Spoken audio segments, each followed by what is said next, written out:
Good evening, and welcome again to the 2012fad.com. I will be your host for this evening, and my name is Charlie Bluehawk.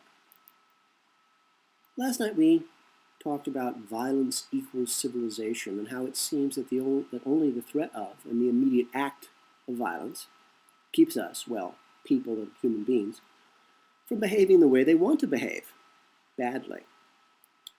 I'm hoping that you and I are mutants, that the 2% solution, you and me, aren't people, aren't human beings. We're mutants because we actually see the world the way it really is. We actually care about what's going on, and we actually deal with reality, which hurts for a minute and then you're free, whereas lies hurt forever and destroy everything. And I saw this in New Zealand. There were virtually no laws in that country, and thus the level of violence is beyond anything that I even thought possible, bearing in mind I come from Los Angeles and New York. And it's all covered up by a massive advertising campaign funded by the government of New Zealand to hide the fact how brutally violent and racist and bigoted and cowardly the country is. So I guess no laws equals violence. I saw so much violence in New Zealand, and as I say, I'm from Los Angeles and New York.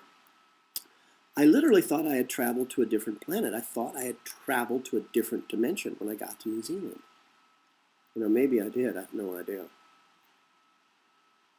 And I talk about New Zealand, frankly, all the time because it was a wonderful learning experience. I learned things in New Zealand that apparently I could not learn any other way.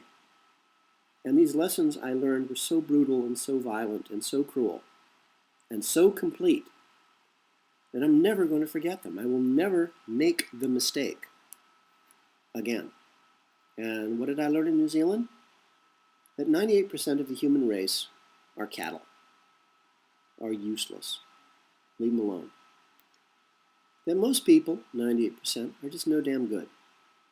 And I never would have believed that, ever, unless I'd gone to New Zealand, unless I'd lost everything in the world that I cared about. I even had to find homes for my cats, and I cried for weeks. I haven't cried that hard since I was a small child. So when I bring up New Zealand, I'm not looking to get even. I'm looking to use that experience to learn.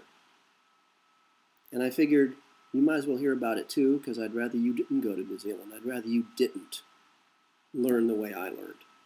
Then you'd have to take my word for it. So there you go. And so tonight, I thought we would chat about how to plan. And again, I'm very sorry, but I forget that I've been doing this pretty much every day of my life for the last 40 years, and you haven't.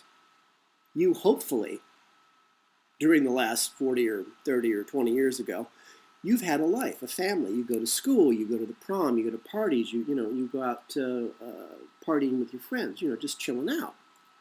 Me, I didn't get to do any of those things. Not really.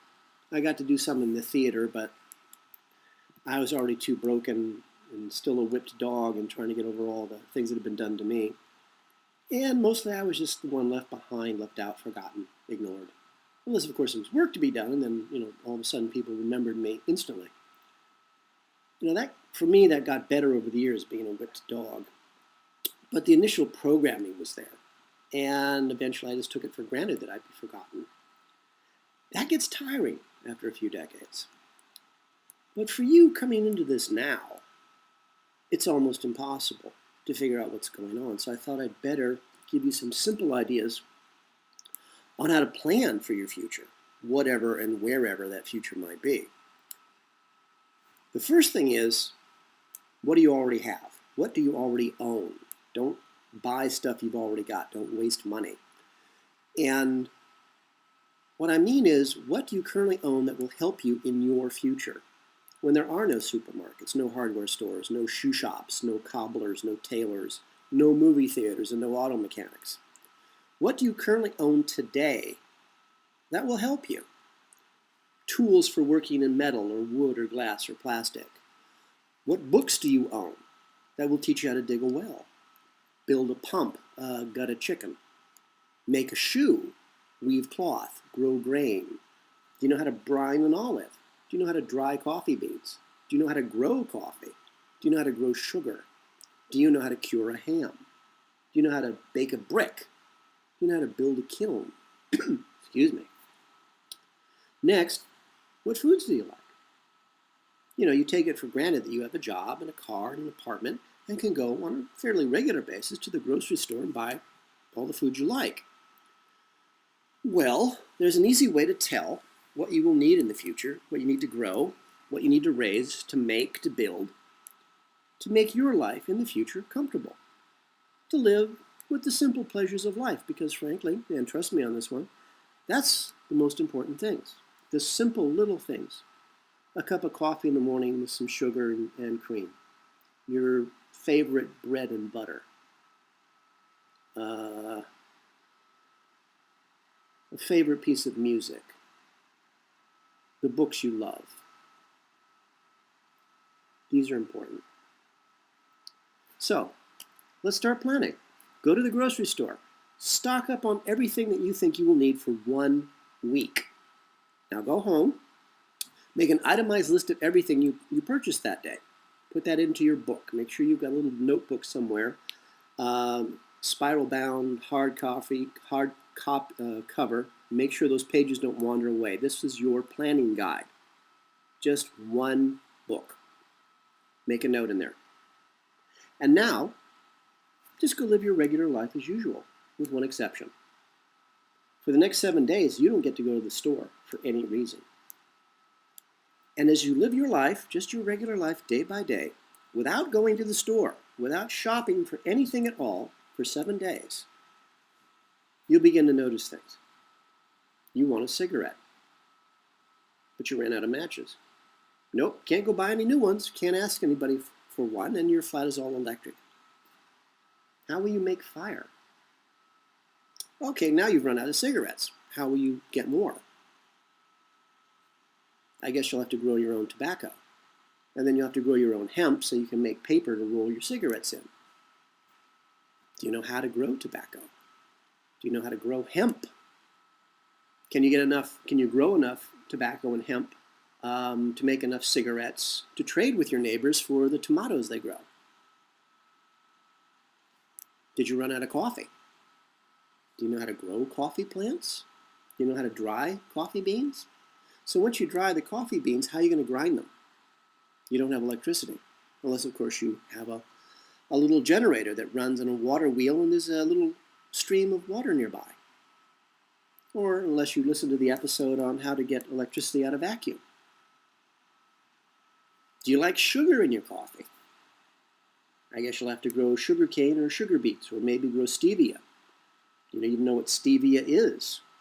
If you grow sugar cane, do you know how to press it to get the sugar out? Which of these 3 plants makes the sugar that you like the taste of? Do you like salt on your steak? Where does salt come from? You like steak? Do you know how to raise a cow? But what kind of cow? Last time I checked, there's 20 different heritage versions of the cow. I mean, genetically unmodified. Do you want a cow for only milk? Do you know how to milk a cow? Do you want a cow for meat and milk? Do you want a cow for meat and milk and leather? Leather, do you like clothes?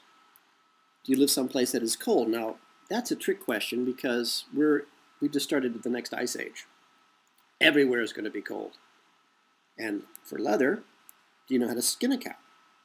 Do you know how to humanely cut a cow's throat so the cow dies quietly and peacefully? And this is done for several reasons. One, and the most important, is this animal is giving its life so you can live. And you must be respectful of that. So you want the cow to pass away as quietly and as humanely as possible, and that's done by cutting the carotid artery under the left ear of the throat. That's the artery from the heart that delivers blood directly to the brain. If you nick that just gently enough, the cow will die peacefully. The other reason you don't want to terrify an animal before you kill it is because a terrified animal releases certain hormones, certain chemicals into its bloodstream, panic, fear, and those are toxic.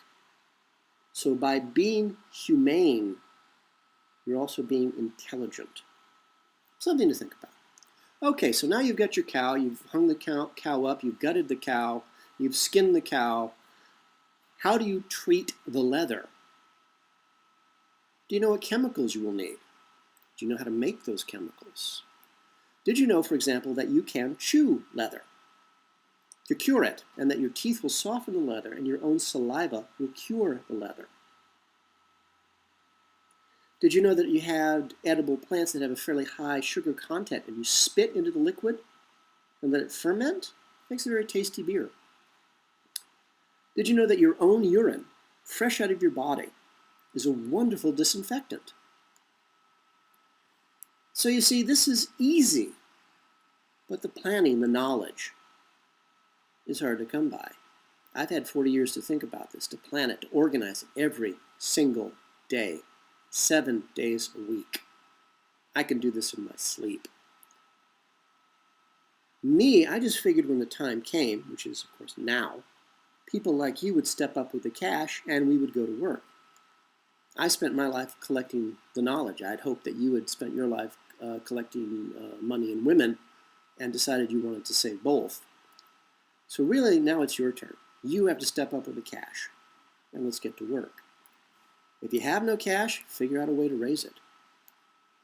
We'll be running the village as a for-profit enterprise until the event.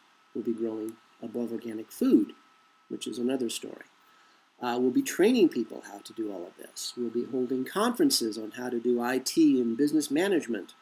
We'll be raising money to create the village as a for-profit business up until the very last day when we just close our doors and vanish.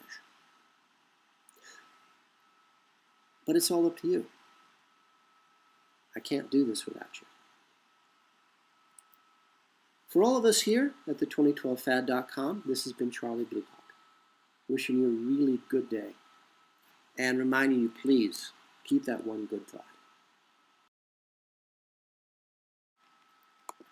The 2012 Fad is brought to you by Coffee and Blood, Love Letters Between the Dead, a series of 5 erotica horror novels about a fallen angel finding his way back to regain his own soul, and how the CIA war against the human race, their black magic, captures and traps him in the body of a mind-controlled slave designed to hunt down and to kill their god, their Satan.